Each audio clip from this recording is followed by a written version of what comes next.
Welcome, everybody, to the July meeting of the Second Tuesday Hypnosis Group. We are here all from all over the country.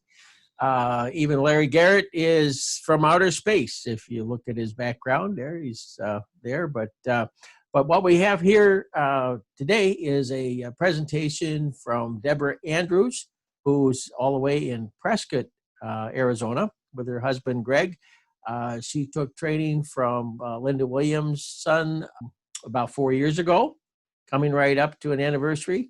And she has a private practice out there, and she's a holistic health coach as well as a hypnotherapist. And she's going to talk to us today about her journey from when she was quite small all the way through to what she's doing today to help her clients reprogram their minds and develop healing. The title of her talk is Information to Transformation, where she can help people to reprogram their brain so they can help their body and their health and able to do what they want to do better. So thank you very much for coming, all of you, tonight to tonight's meeting and here at the Leaning Tower Y. And we'll take it away, Debra. Thank you very much. It really is an honor to be amongst all these wonderful people who've been practicing for a long time. First, I'd like to say, Don, do you ever feel like you're on the Hollywood Squares? Yeah, it seems like it here, doesn't it? Yeah. Got to answer questions. Okay, boys and girls, moms and dads. First, let me do this. Spotlighter video on. Everybody mute, please. Yeah. You are getting very sleepy. Watch this pendulum, because I'm going to have you in my control for a little while, so you truly, truly enjoy this presentation. Humor. It worked. So I'm a little bit nervous, and I have my notes, so I will refer to them from time to time, but I'm really going to try as best I can to speak from my heart and to let you know about this journey that I've been on. I've met so many wonderful people in this organization, and as well as at Larry's group too. I'm just overwhelmed by the folks that I've met and the experience. So I'm just going to give you a little glimpse of what I've been discovering. So, we've all heard, and I think I've heard Larry say this too, was one of my favorite expressions, that we've all heard that knowledge is power. And to me, I've always said, knowledge is potential power. It's what we do with this knowledge. We all know what we want to do if we want to get fit and be healthier. We need to exercise and have the right diet and so forth. But, when we go to school, we learn an abundance of things. But unless, we apply this knowledge is when we can really benefit from it. So my role is teaching first and letting people know about the power that they have within them. But putting it really, it's just information. So a little bit about my background. For those of you who don't know me, I spent about 30 plus years in the corporate world, primarily in property management, kind of same thing that Linda was involved in for many years. So I was climbing the corporate ladder in property management, and it was really unrewarding for me. I didn't find any true joy in what I was doing, but it helped to pay the bills. And I also tried some other entrepreneurial ventures that were interesting to me, and although I learned a lot of things through those things, it really wasn't my passion. But I thought, well, I'll try different things along the way. And I gained a lot of knowledge. But I decided to take a job based on a friend of mine who suggested it, and he referred me to this position in a company. And it was unrelated to anything I'd ever done before. And so I said, okay, this just feels right. So I went with my gut, and it turned out to be one of the best decisions that I had ever made. And one of the most important decisions in my life since I met my wonderful husband, Greg, in this particular job. And, you know, we know that everything happens for a reason, but we just don't know what that is at the time. So in 2016, I really finally found my passion. And I sought out the renowned Linda Williamson.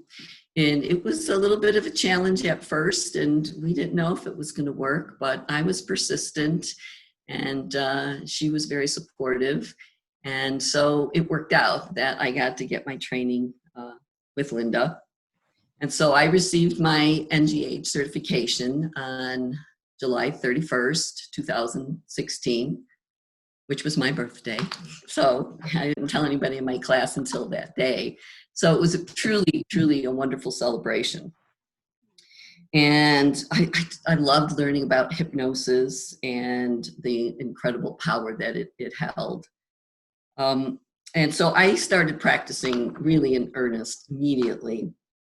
And even throughout our training, Linda encouraged us to, to practice on friends or whoever would be interested, just so I could get the practice in. And there were so many people who were interested because they found it intriguing as well. They knew me and they trusted me. So I decided to do that.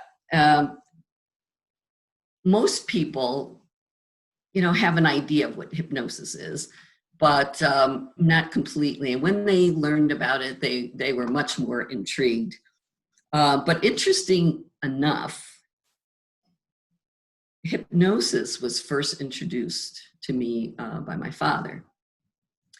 My father was an incredible man. He was a railroad worker for 37 years. And it was he who first introduced me to hypnosis at a very, very young age. He had overcome debilitating migraines when he was only 18 years old. And that was like back in 1938. So that wasn't something that was the norm, especially for a blue collar railroad worker that my dad was. But he was a very interesting man. And so he decided at one point, like in the mid 1950s, that he was going to try a little experiment. So he wanted to do something with my older brother. My brother was about 4 years old and I was about 2. And he wanted to teach my brother how to count to 10 while he was sleeping. And so he would come into our room and each night, and he would say, now that you are in a nice state of relaxation, I'm going to teach you how to count to 10. So he would proceed and counting 1, 2, 3, all the way up through 10. So he would do this for several nights in a row. And then one morning, to his surprise, now I'm about 2 years old, can barely talk or say dada. He said, I was the one that was the most receptive, and I'm the one that counted to 10. So I heard that story so many times growing up, and I just thought, oh my God, how lame, there he goes again with that stupid story. But anyway, that was my very first exposure to hypnosis. And then growing up, my dad used to always say to us, every day, in every way, I am getting better and better. And my brother and I used to mock him behind his back. And we'd be like, just like a little puppet. So, and actually at one point during my training with Linda, I had asked her, because my dad said, you know, every day in every way, I'm getting better and better. He says, I think it should be every day in every way, I am better and better. And put it in the present tense and not into the future. And when asking Linda about this, she said, well, you know, we have been so programmed that, you know, a part of us, you know, is not going to believe it. Oh, yeah, right. Every day and every day I'm getting better. I don't think so. You know, yesterday was just like, I wasn't very better. So it's almost like you're training your mind that every day in every way I am getting better. So that made sense to me. But it's something that I heard many, many times growing up. And then it wasn't until I read Emile Coué's book, Self-Mastery Through Conscious Autosuggestion, that as I was reading it, I could hear my dad's voice. And the connection was so strong, I could not believe it. I'm like, my dad used to talk about this stuff. I mean, it was in there subconsciously. I didn't remember it. The only thing I remembered was every day in every way. But in reading his book, I mean, it literally took me aback. And I said, oh my goodness, these are the things my dad used to talk about. And I wish I could have been able to talk to him about this. And so that's kind of how it began for me. And so then a little bit more of my background. It was like the mid 70s, and I was very disillusioned by religion. And I became very interested in this book called The History and the Power of the Mind by a gentleman called Richard Ingeles. And this book was written like in the 1900s. And so I started becoming more interested in metaphysics. And about 1984, I read my first book on meditation called Meditation and Concentration by Christmas Humphreys. I don't know if anybody remembers him. He's kind of an old dude. But as a matter of fact, I just bought the book again because I was so moved by it. When I first read it, it really opened me up not only to metaphysics, but I had a much broader spectrum, and it also opened my mind to some further studies, including Buddhism. I was invited to a Buddhist study meeting by a friend of mine and a former business partner, and I was very intrigued and very aligned with the philosophy. And so I was told that I could achieve whatever I wanted through Buddhism, through chanting this mantra of Nam-myoho Renge Kyo. I'm like, okay, that sounds pretty cool. And I loved the people that I met. They were very interesting people, primarily in the arts. And I really dug the philosophy of it. And then they just said, oh, you could chant for anything you want. I'm like, yeah, okay, fine, sure. Okay, let's see how this works. So my very first experience, and this is kind of funny, we had a sutra book, and it was like 2 abbreviations, chapters of the Lotus Sutra that we would recitate. And I had this little tapestry book with this little tapestry bag with my book and my beads. And I was on my way to work, and I sat on a bench and waiting for the bus, and I struck up a conversation with this little old man. And I don't know what it's about, but anyway, I got up on the bus. He didn't get on the bus. I got on the bus. I went to work. You know, I got about to work, and I realized I left my sutra book and bag and beads on the bus stop. Oh man, I was very, very upset. And I said, okay, let me see if I can prove the power of this philosophy, and I'll chant to get that book and beads back, right? So every day I'd go to work, I'd see if I could find that little old man, and I never saw him again at the bus stop. I don't know, maybe a week later, I'm walking up Broadway, and I see this little old man. And I went up to him, and I said, excuse me, but about a week ago, I met you, and we were on a bus stop bench, and I left a little orange tapestry bag on that bench. I said, "You wouldn't by any chance happen to have seen it?" And he goes, "Yes, as a matter of fact, I have it. And I live right up the street. And if you come with me, I'll get it for you." I'm like, okay. So I'm walking up the street and I'm thinking, okay, is he going to try to get me into his apartment? So we got up to his apartment building and he goes, "You wait right here. I'll be right back." And so he went up into his apartment. And he came down a couple of minutes later and he goes, "Here you go, young lady." I was blown away. I'm like, okay, maybe there's some validity to this stuff. Oh, I'll check out some more stuff that I'm going to chant for. So I really challenged myself with this philosophy to heal my skin and my body. And due to some traumas when I was younger, at about the age of 15, I developed severe psoriasis all over my body, really bad. And of course, I went to doctors and dermatologists, and they gave me creams and ointments, and I had Puva therapy, UV therapy. It would go away, but it would always come back. I even built my own 5-foot UV box that I would go in a couple of times a week to try to control this very ugly psoriasis. So I developed it at about 15, and then in my early 30s is when I kind of discovered Buddhism, and I said, all right, I'm going to chant for this to dissipate.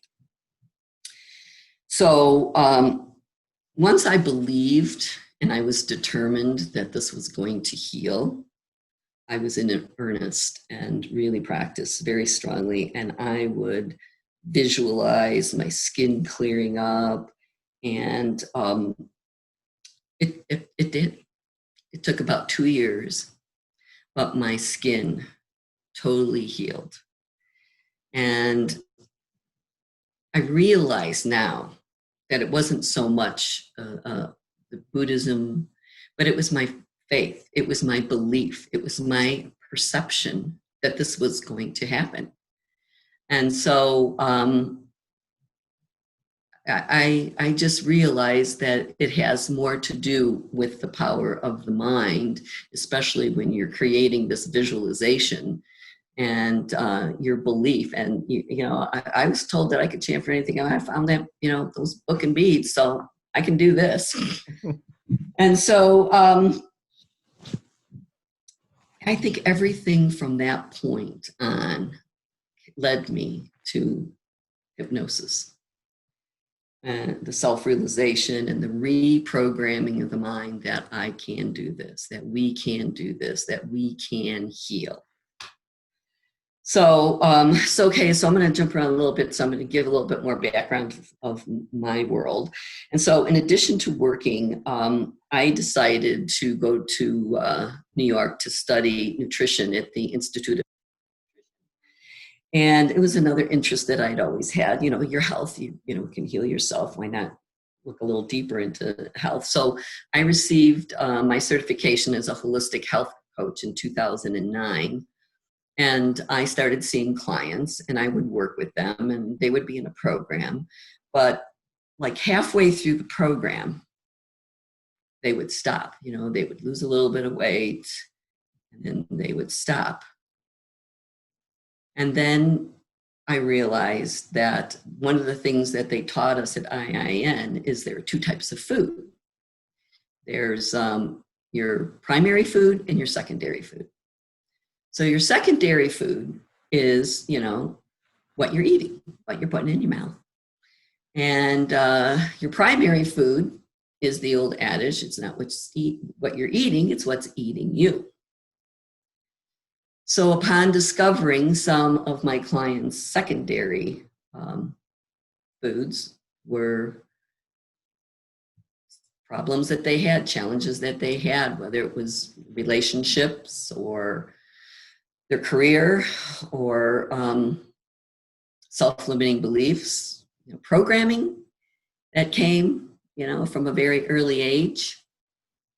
And so when we would start to address these things, some people got it and, would work on trying to change. But at that point, I wasn't involved in hypnosis, but I understood the concept of, what was going on inside. And then oddly enough, many women would stop altogether because they weren't ready to approach their primary foods. So, which is why I think the weight loss industry is a multi-billion-dollar industry, because up and down, you lose weight, you gain it back, you lose weight, you gain it back. So that kind of is where I understood that there was much more to it. And even though I'm relatively new at this practice, I've recognized that more and more, and I really try to enable my clients to understand what this is all about.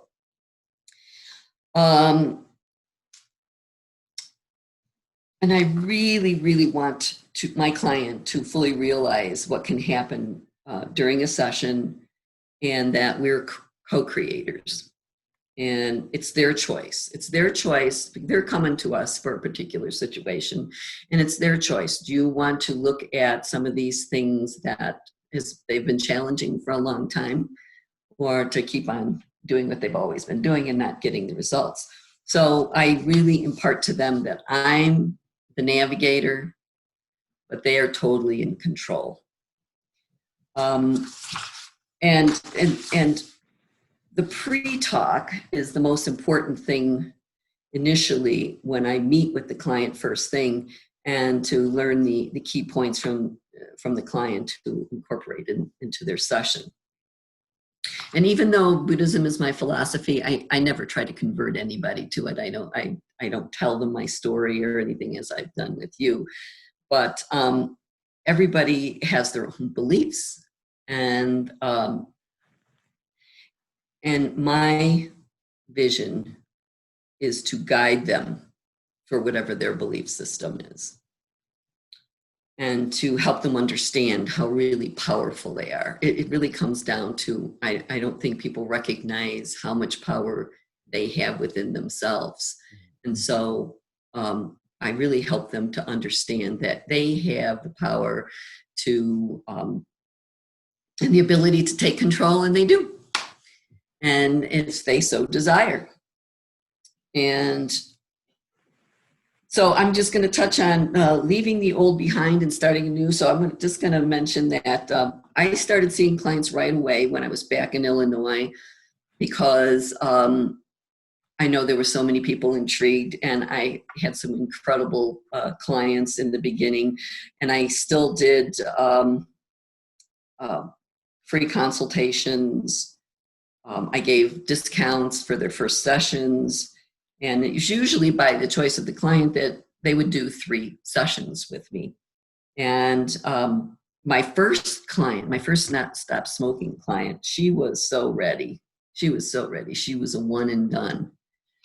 And because I was so nervous, person who's smoking for 30 years, okay, going to do this, she's going to do this because she has the power and the ability take control, and I'm going to let her know. So in talking with the client, she said, I hated liver my whole life.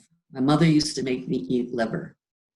She said, so I want, every time I smell a cigarette or want to take a puff off of a cigarette, I want to smell and taste that liver.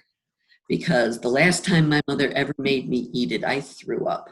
She said, so that's what I want to have happen to me. And boy, oh boy, did that work. She's over 3 years. She's, I guess, yeah, she was one of my first. So it's about 3 years she's been smoke-free. I talk to her regularly, and she's just very thrilled about it. So if you want to take a break here and chat a little bit, if you have any questions. If not, I'll just keep going. Guess not. Okay. So when we decided to move to Prescott, it was a very exciting venture. And I thought, well, I need to start meeting people. So I hooked up with a couple of organizations, the first being Big Brothers and Big Sisters. And I became a big sister to a lovely little girl, 11-year-old named Jocelyn. And we see each other quite regularly. She's very interested in hypnosis, even though I have not given her a session yet.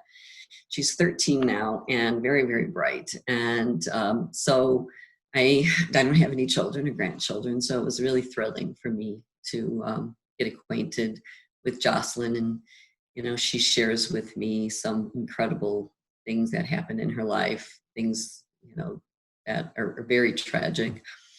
Her aunt adopted her because her mother was a drug addict. Her father died of a drug overdose, and she's 13 going on 40. Very, very smart girl. And we've got a great relationship. So I got involved with Big Brothers, Big Sisters. I also got involved with the Museum of Indigenous People. It was formerly called the Smoke Eye. And so I've always been interested in Native American culture. So I started volunteering at the museum, and again, got to meet a lot of really wonderful people. And of course, let everyone know what I was up to, and a lot of interest. And here we live in a homeowners association called Yavapai Hills. And I thought, well, I will do a presentation for my neighborhood. You know, I'll put the word out. And so I was all set. I was going to do this really great presentation with the down in our clubhouse. And then when I went to fill out the application to do my presentation, they said, no, sorry, you can't do that because we don't allow our clubhouse to be used for purposes of business and, you know, to make money. I'm like, well, this is basic, it's informational, you know, perhaps I'd get a client or two, but I just want my neighbors to know what the hypnosis is all about. So, you know, I filled out the application, gave them my $250 check, and I thought it would be worth it to do this for neighbors. Maybe I'd have a dozen people there. So they said, no, can't do it. So anyway, I thought, okay, got a lot of clubs in this HOA. Why don't I start a club? So I did. I started Conscious Explorers. And what we would do is we would invite people to come and speak, various, you know, healthcare people, a woman, you know, essential oils, whoever wanted to come and speak. In a club atmosphere, you can invite a guest to come. So I found that little in. So we had some really great speakers. We had a holistic doctor, and she was she was an MD and did homeopathic. So great. So I figure I'll give it a few months. So in about the 6th month, I did a talk on hypnosis, and I saved myself $250. And we had about 22 people come. And again, it was very interesting. There was an interest from the community. And from there, I started getting clients, and I started getting referrals from clients. So the key is just keep putting yourself out there. And if you need to, for me, you know, start out by giving free consultations. Let me tell you what hypnosis is all about. And then one day I got a phone call. It was a 773 area code. And I thought, you know, it's probably a telemarketer. You know, no, I didn't know this person, 773. I'm not going to answer it. So I finally saw that it was a message, and it was this gentleman. And he was saying, you know, my name is Jack, and, you know, I really want to stop smoking. And I'm thinking, oh, great, 773. Well, I guess I'll have to refer it to one of my colleagues. And so I called him back, and he's like, no, I live in Prescott. I used to live in Chicago. So it was very nice. So the clients started coming, and I found out that he was a referral from a doctor's office. I'm like, I really don't know any doctors here. And he said, no, it's Dr. I forget his name. And it just so happened that I helped a client that couldn't sleep. And after over 20 years of not sleeping, she's sleeping wonderfully. She told her physician's assistant, and he told Jack about me. So Jack had been to 3 other hypnotists prior. So talk about a little bit of tension. And so, and being from Chicago, we hit it off. And so Jack was coming to see me for about 9 months, about every other week. Not only did he stop smoking after 50 years, but he's like, Deb, there's so much stuff that I want to work on. So they come to you for one thing, and then it just leads to other things. And it's been a really, really great journey. So let me look back at my notes here, because where was I? Isn't that what you said, Larry? Conscious Explorers. Anyway, just basically telling the potential client that that if they're needing to solve a challenge, that or they wanted to acquire something or eliminate something, that changing your mind can actually change your life. Okay, we'll talk about that. So I help the client to understand that why do some of the challenges that we face in certain ways, why does it affect each of us differently?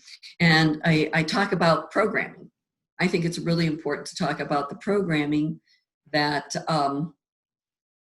that are downloaded into us from the last trimester of your birth until 7 years old, and that they're not necessarily, our programs.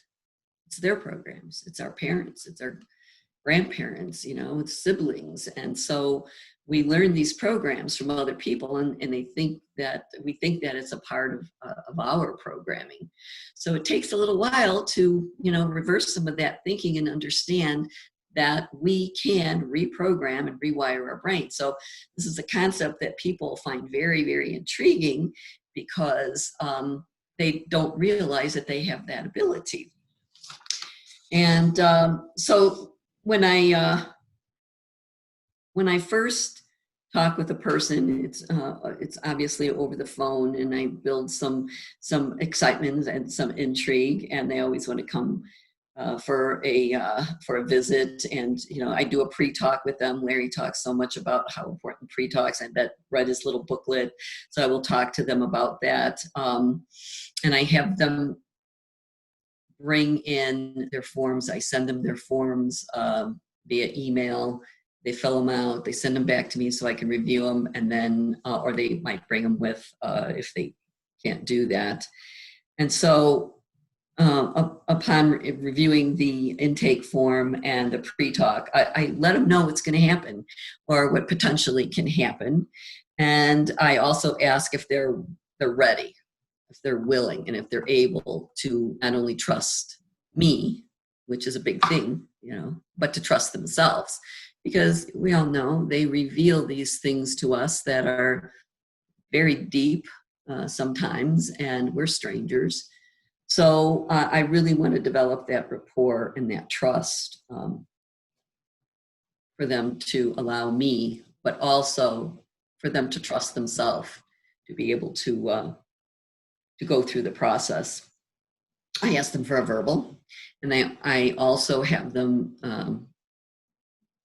sign a client agreement form, and I sign a therapist agreement form, stating that what's happening is very personal, and there's that trust factor, and whatever happens in my studio is between the two of us. And so that's really important. So they know that not only do I need their agreement, but they have mine as well.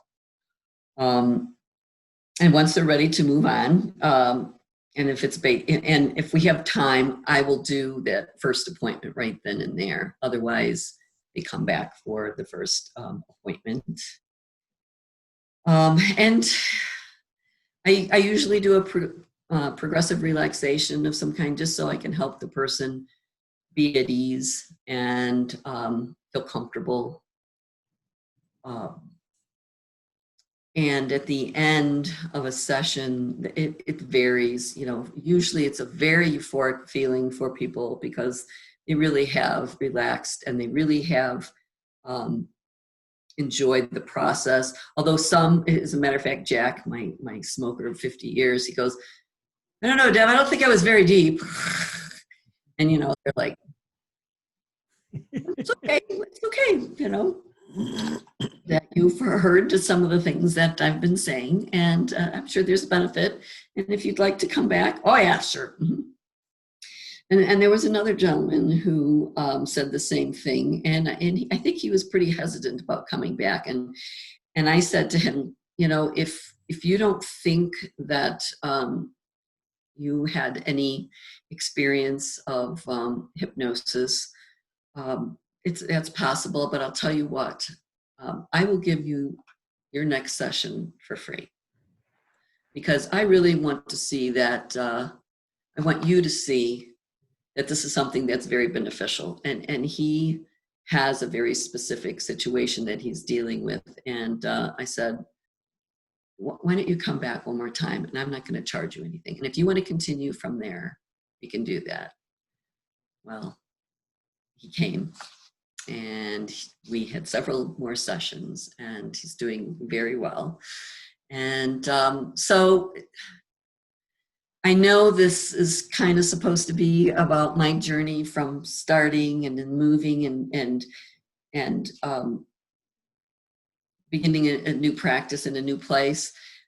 And I think just getting to know people and talking to them and letting them know that we're here to help them on their journey to change some of those limiting beliefs and feelings, that they're the ones that they're the ones that are doing it, and they can. So I've had several clients. I'm not doing anything right now because of COVID, but I'm very seriously wanting to put together a workshop just so I can put it back out there again for folks. And I think this is where I'm supposed to break for another moment or two, if anybody has any comments, questions. Well, one of the things that Hey, Greg's got a question. Thanks, honey. Well, Don was going to say something. Go ahead, Don. Well, I was going to say something. Just it's interesting how a client can come to us for one thing in particular, or they can come in and say, "This is what I want to do, and I'm going to do this one thing."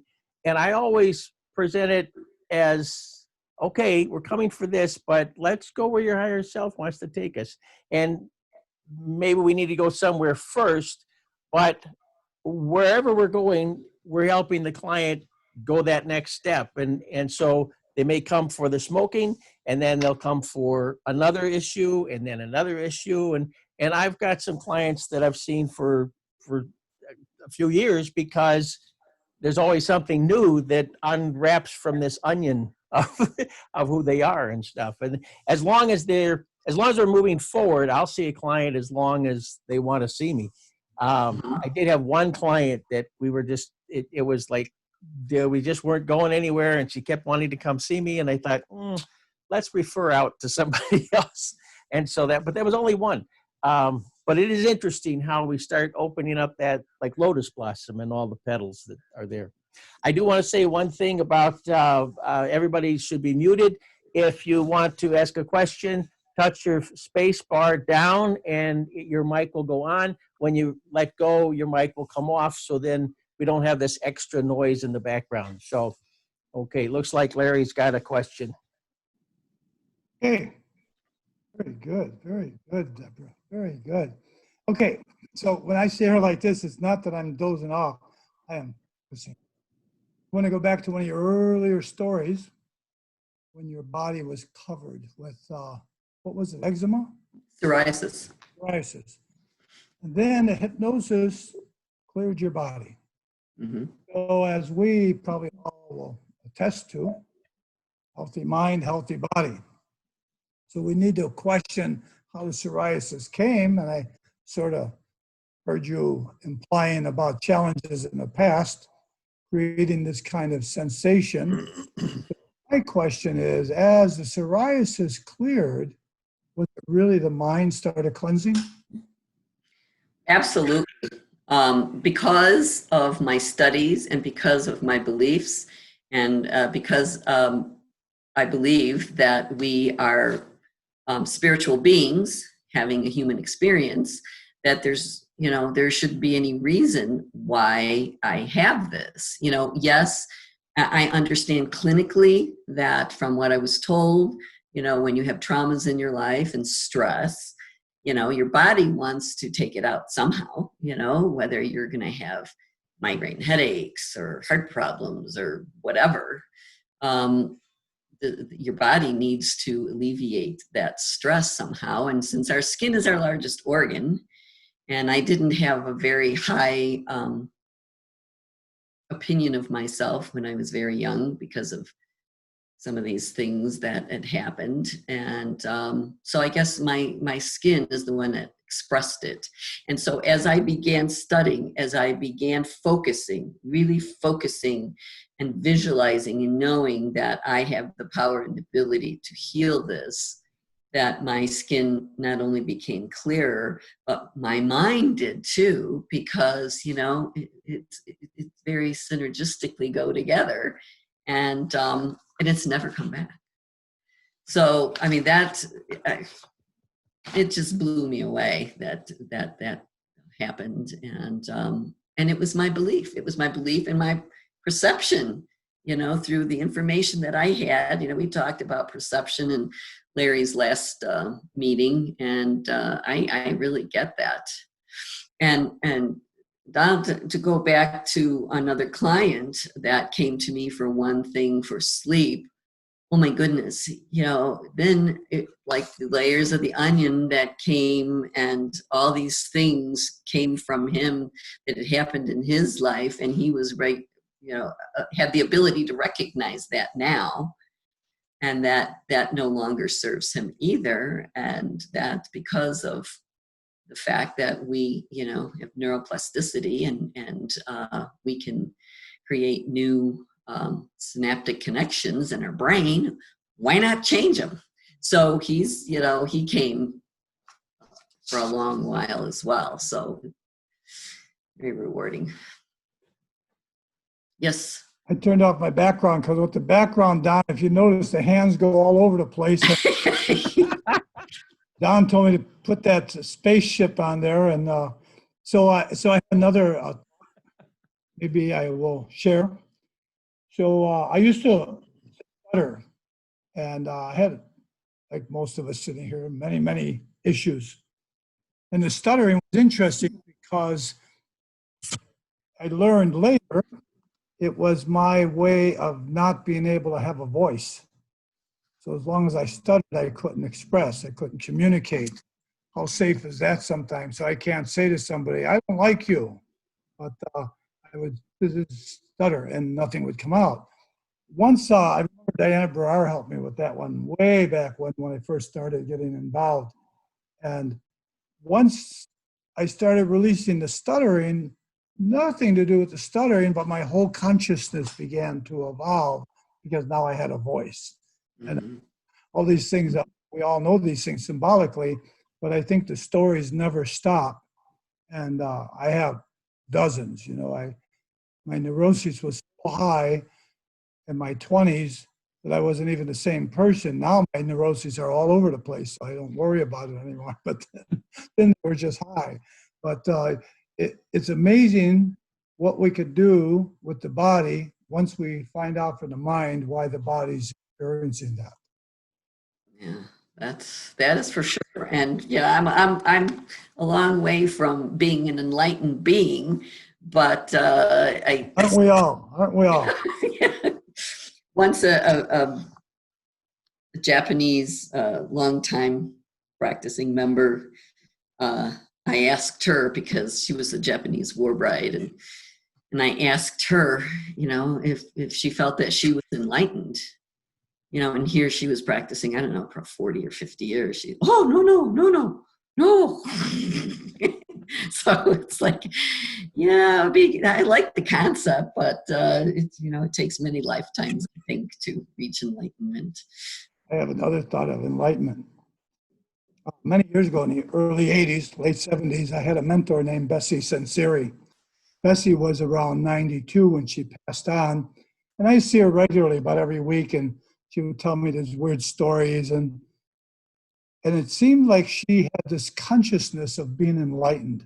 So many of us could say, well, as we age, we could become enlightened, or we could become a crabby old man or a crabby old lady, you know. But the way we are, the group that I'm seeing here, I see it. I wonder if, you know, I understand we're not going to have our Mid-America this year, unfortunately, but my topic was leading towards enlightenment. And I can't even remember the title of the whole topic. Maybe I'll use it for the next meeting at the Tuesday night meeting. But the idea I had for enlightenment was enlightenment, let's see, it'll come to me. That's called spacing. See, I got rid of my planet, but I spaced. But if it comes back to me, and maybe somebody knows, maybe Linda knows because she has a lot to do with the conference, but it was something about enlightenment, and it just triggered in me.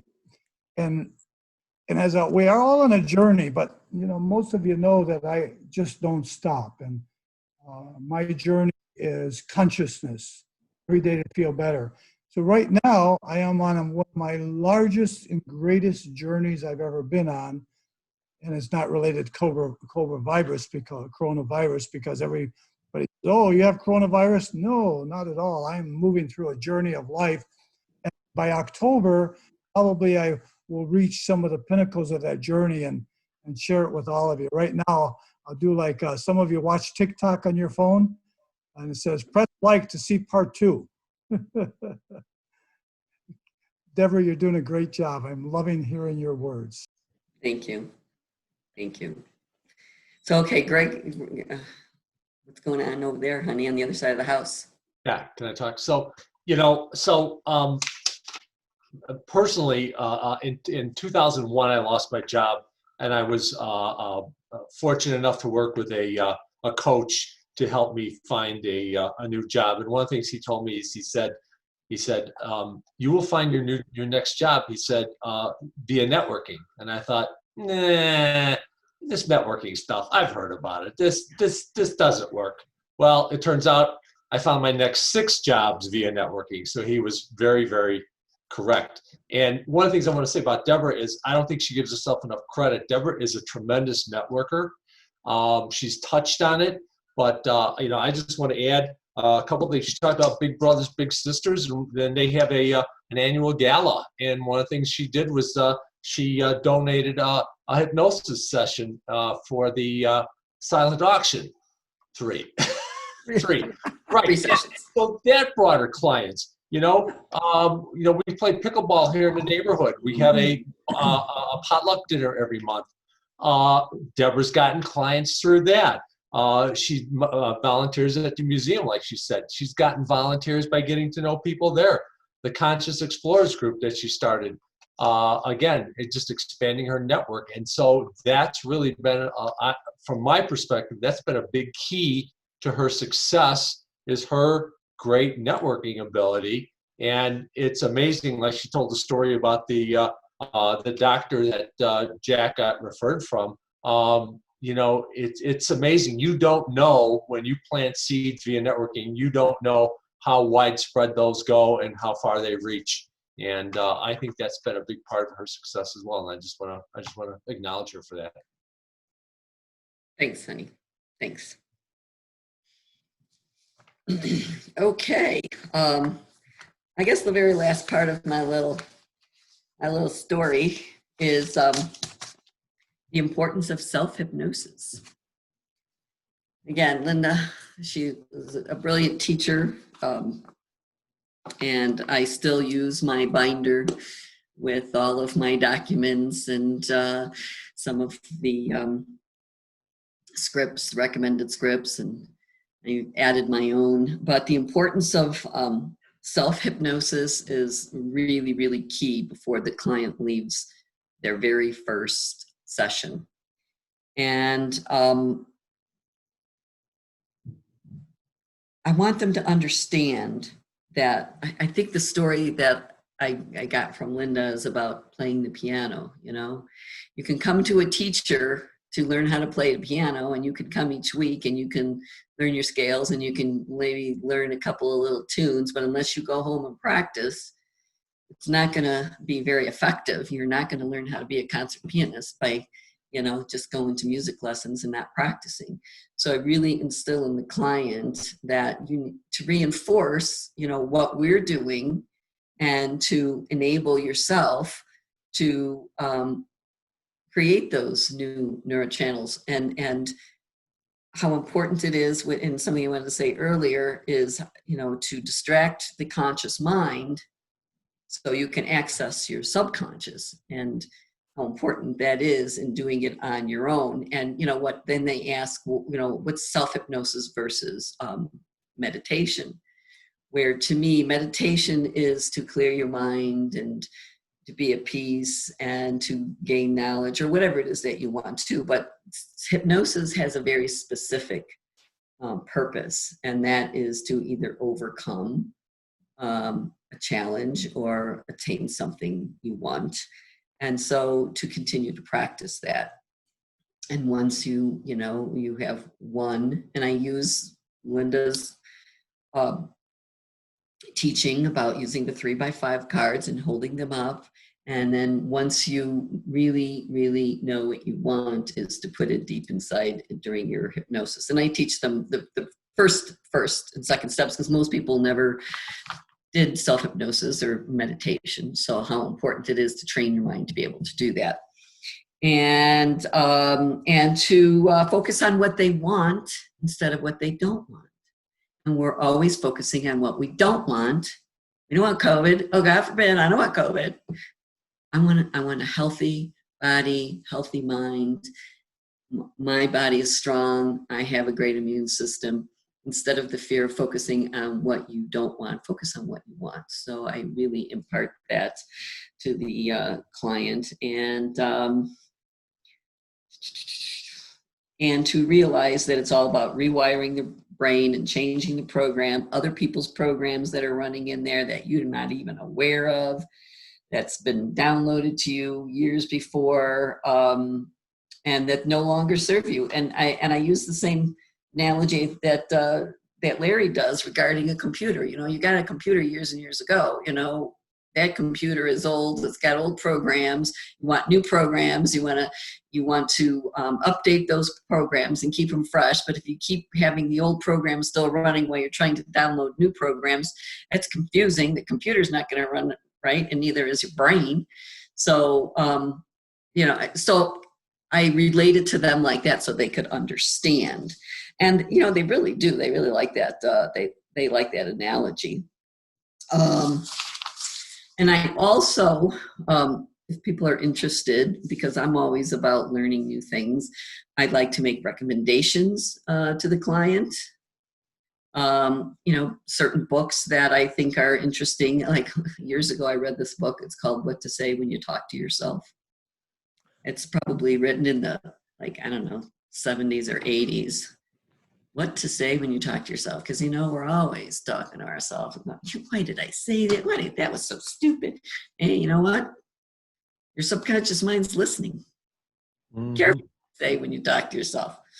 So I also like Joe Dispenza, his book, You Are the Placebo, because it talks about the same kind of things. Bruce Lipton's Biology of Belief, very powerful books. And he talks about this character. I don't know, I'm sure most of you are familiar with Bruce Lipton, and he talks about his character, Bill. Bill, you know, he's kind of a happy-go-lucky guy, and, you know, everybody likes Bill. And then one day, one of his friends said, Bill, God, you're just like your dad. And man, that really pisses Bill off. What do you mean I'm just like my dad? I'm nothing like my dad. Well, everybody can see that Bill is like his dad, except Bill. So I always get a kick out of, these little analogies that relate to kind of who we are and our personalities. Bruce Lipton's a cellular biologist and scientist, and he explains some of these very complex theories, quantum theories and epigenetics, in a way that you can understand them. So I encourage people to broaden their minds, their thinking, and epigenetics. Epigenetics is a very interesting, I don't want to say theory. Epigenetics is something that's been proven now. It's above and beyond our genes. It's just not all about our genes. We can create healing, and we don't necessarily need to get the cancer, that the BRCA gene offers. And, women are removing their breasts because they're so fearful that they're going to get breast cancer, but less than, it's about 5% of people who have a certain genetic predisposition that they're going to get a disease. But that's what people believe, beliefs and perceptions. So, I'm always learning so I can best assist my client. I believe that it's critical to educate the conscious mind in order to reprogram that subconscious mind. So it's like the conscious mind becoming aware of the conscious mind being aware of the subconscious. It's like, oh yeah, okay, I get that now.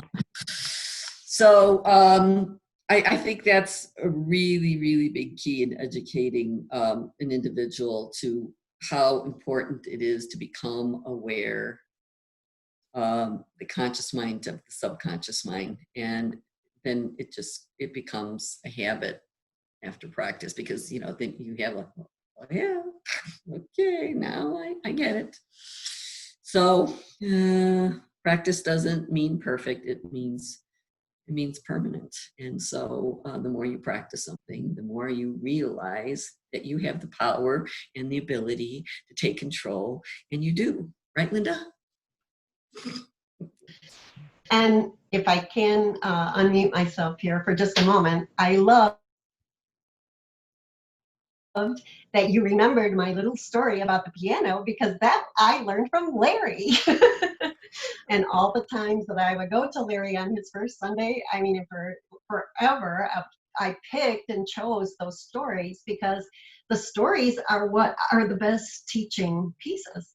And that whole piano story was perfect, I thought. And so I'm so pleased that that's what you remember. Yes, you passed it right on, and I got it. Very good. And, just what you're sharing about, that's how we make the connection with the client, is by sharing with them what we know and what we love. And then they have an opportunity to connect with it, and they no longer feel separated. We offer them like a bridge based on what our conscious mind knows and has been willing to learn and connect with. And then, as you say, then that helps to shape their subconsciousness so that they want to be like that. They see it, that they have the power and the ability to take care of themselves too. So I absolutely love that approach. And I think a lot of it comes from each of our own personalities. As we let ourselves be who we really are, we can give them the most help, because then we're sharing authentically what we love, what we understand, what we enjoy, and then they can use that as a part of their bridge, and we are co-creating with them. Yeah. Absolutely. Hey, Larry. Go ahead. Oh, wonderful what Linda just shared. It's what Greg said. So we plant the seed. Who knows where I got the story from? Probably my mother. I often speak about my mother, but nobody knew my mother like Linda. Linda would pick her up on the Sunday meetings and drive her in from Fox Lake. And of course, they would gab all the way in. And my mother would fill Linda's head with all kinds of stories, I'm sure. And there was the wise woman who said to me, if you like hypnosis so well, quit your job and do it full time. And, you know, you listen to your mother knows what she's talking about. But the seeds that are planted, so Linda just shared a great story that Greg just said. When the seed is planted, who knows where it's going to end up? I wonder how many people have told the piano story. I wonder where I got it. This is a great meeting because I'm listening, I'm hearing stories, and I was waiting for Linda to tell a story because Linda's always got great stories, doesn't she? So she's Oh yeah. yeah. Oh yeah. Anyway, It was truly I should- wonderful to be. yeah. She might tell you a story of my mother or two, but she knows stories I don't even know. Because you know, mothers don't tell their sons what they tell their friends, do they? Yes. Linda, you got a story?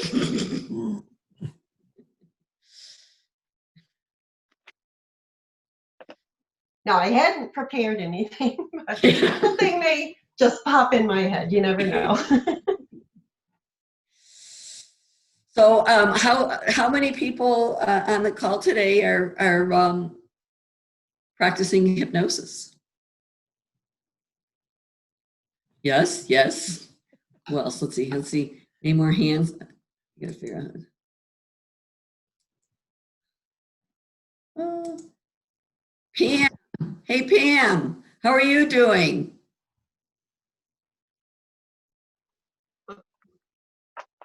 Sorry, I'm on a cell phone. I am practicing. I am doing great. And as you began talking this evening, do you remember on your birthday, you gave me the Zippity Doo Dah greeting card? Yes. That's because it was that was your expression. Yes, yeah, yeah. So can you believe it's 4 years at the end of this month? No, It's no, just- but every time I see you at the conference, I always think I haven't seen you in forever. I mean, that's how I feel about everybody that I do reconnect with. But yeah, 4 years. And you manifested Linda's class too. I don't know if you ever shared that with everyone. Yeah, no, it was challenging because she didn't know if she was going to have another class during that time. I'm like, no, you don't understand. You have to have a class.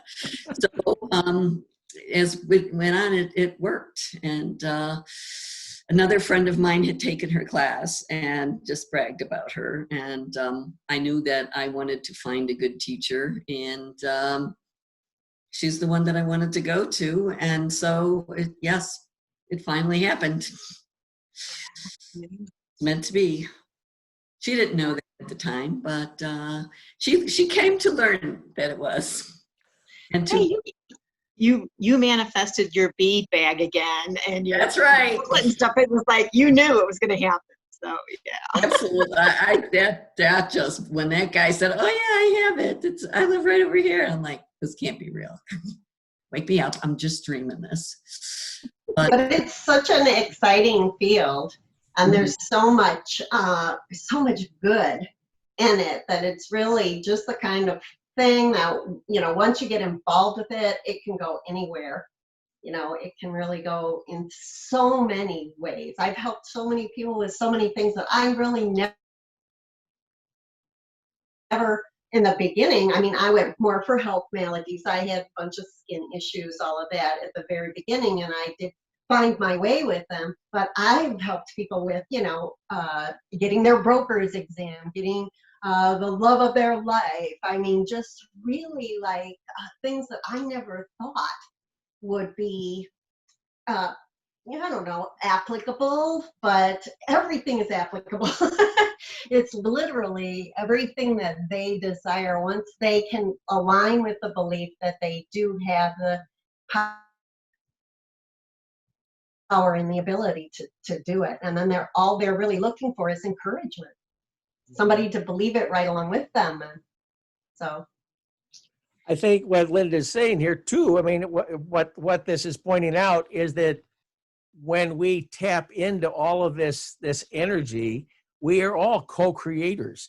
And like the lotus blossom of each client opening up, we can see here with our separate stories coming together, and one story leads to the next one, and it leads to the next person and stuff.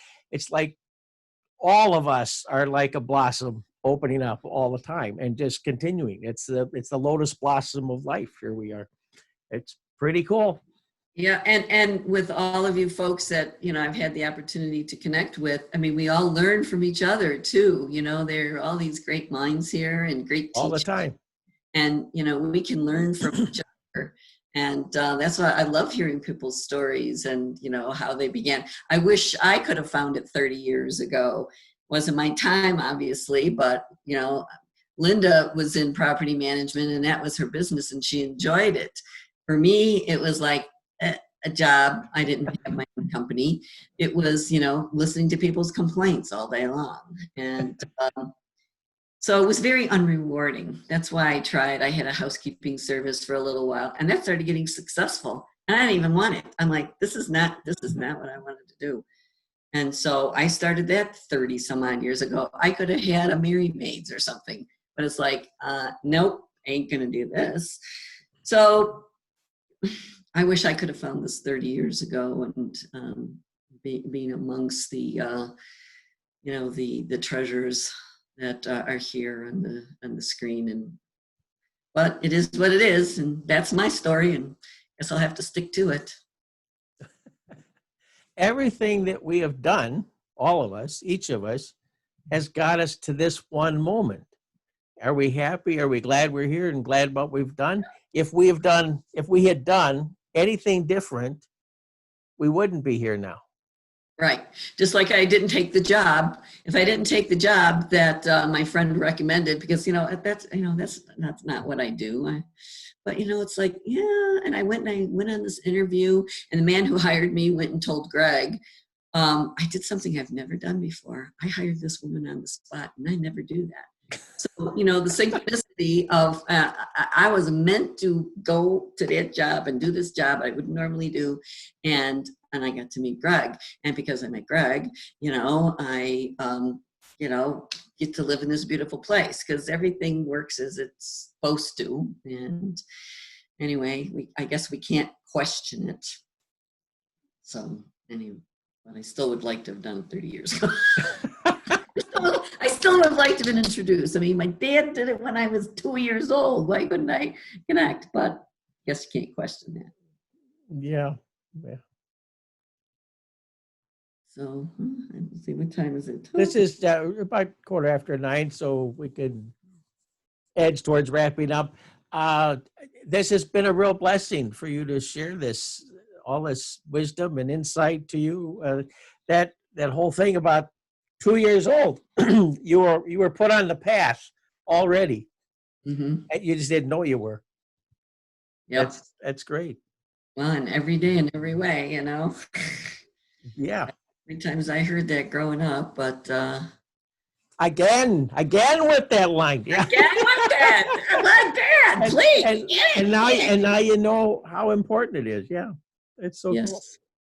Yes, yes, indeed. So thank you, everybody, for listening to my story. And like I said, I was a little nervous. Like I said, I'm amongst giants here and a little nervous.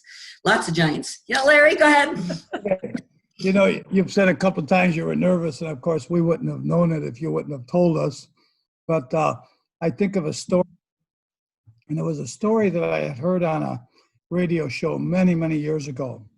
And the announcer was talking about this guy who's very nervous, and he stands up in front of the audience. He's behind the podium, and he looks out to the audience very nervous, and he says, "Now, if I start moving a little bit, it's because I'm nervous. And if I forget my words, it's because I'm really scared. And if I fall down, it's because I have anxiety. Now that I've told you what I'm worried about, let me tell you why I'm here." And I don't remember the words in that order. Oh, am I muted? No. Oh, okay. I thought it says mute. I thought maybe I was muted.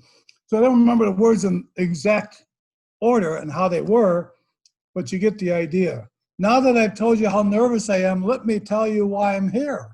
Yeah. You did. Good. You did excellent. Thank you. Excellent. Thank You know, you. as I say, it was really a gift for me to be here today. I looked forward to it. I looked forward to it all week. When I saw you speaking, I think we sent back and forth a little note. And it is my honor to sit here and listen to you speak, Deborah, because, you know, when you and Greg and I had lunch one day, we bonded like probably nobody knows. But the three of us connected, and we created a connection that's always there. Thank you. Thank you. I agree. I agree. Thank you. Everybody, let me see. I want to see who else is here. Say it again? I just want to see everybody else is here. Gary, Phil, Marge, Mitzi, thank you. Jarrett, Helen, whoever else's phone number that is, thank you for being here. I appreciate you. Blessings, stay healthy. Those are the mysterious ones that say phone number 2 next phone number. Well, we're glad you're here. We enjoyed you. I'm glad to see the alms here too. She's a reoccurring beautiful face that I see on the calls too. Nice to see all of you. Thanks. I miss the hugs, but it's always nice to see you anyway. Yep. Well, Safely I was from a distance. disappointed you guys went to Prescott, Arizona, but with the miracle of Zoom, we're all here together, and it's a wonderful thing. So thank you everybody for coming tonight and sharing all the bits and pieces. And we've got Richard Smith coming in next month with a great talk. You'll get emails later, and eventually this talk will also get up on the YouTube site along with the others. So thank you again for coming. Stay safe, be well, and every day in every way, you are better and better. And Don, thank you for hosting, Don. Thank you. Most You're a wonderful man. always here at the Leaning Tower YMCA. Okay, thank you, Don. Really enjoyed it. Yes. All right, Gary, Thank you. Larry, Bless you all. Linda, Thank you, everyone. Paul, Bye-bye. Thank you, Deborah.